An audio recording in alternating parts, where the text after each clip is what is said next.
नवरात्रि के पावन अवसर पर आप सभी का स्वागत है। 9 दिन 9 कहानियाँ।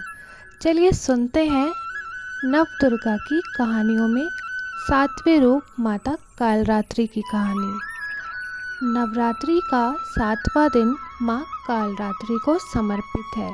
ये दिन विधिवत पूजा और अर्चना की जाती है। इस दिन माता रानी को पूजने से सभी मनोकामनाएं पूरी होती हैं। माँ दुर्गा का 7वां स्वरूप माँ कालरात्रि असुरी शक्ति और दुष्टों का विनाश करने वाला रूप है। दानव, दैत्य, राक्षस, भूत, प्रेत माँ के स्मरण से ही डर के भाग जाते हैं। माँ कालरात्रि का रूप देखने में बहुत ही ज़्यादा भयानक है। माँ कालरात्रि के बाल बड़े और बिखरे हुए हैं। माँ दुर्गा की 7वीं शक्ति कालरात्रि चमकीले भूषण पहनती हैं। माता रानी की 3 नाखें हैं। माता कालरात्रि का रूप उग्र है। उनका रंग सांवला है और वो गधे की सवारी करती हैं। वो अपने गले में मुंडों की माला यानी कि खोपड़ियों की माला पहनती हैं और उनके 4 हाथ हैं। आइए जानते हैं माता की पौराणिक कथा के बारे में।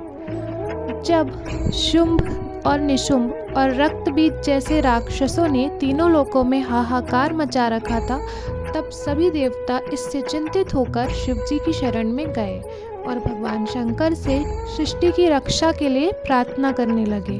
भगवान शिव ने माता पार्वती को देवताओं की रक्षा के लिए दैत्य का वध करने के लिए कहा। शिवजी की बात मानकर माता ने दुर्गा का रूप धारण कर शुंभ और निशुंभ की हत्या कर दी। जब माँ दुर्गा ने रक्तबीज दानव को मौत के घाट उतारा, दैत्य के शरीर से निकले रक्त से लाखों की संख्या में रक्तबीज उत्पन्न हो गए। यह देखकर माँ दुर्गा ने अपने तेज से माँ कालरात्रि को उत्पन्न किया। माँ दुर्गा ने दैत्य रक्तबीज का वध कर दिया और उसके शरीर से निकलने वाले रक्त को जमीन पर गिरने से रोकने के लिए पहले ही माता ने उस रक्त को अपने मुख में भर लिया।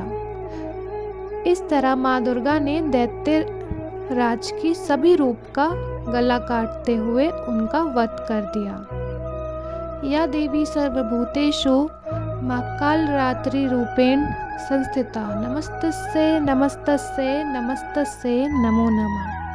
देवी की पूजा करने से ग्रहों के दुष्प्रभाव खत्म होते हैं और सभी के जीवन में खुशियाँ आती हैं।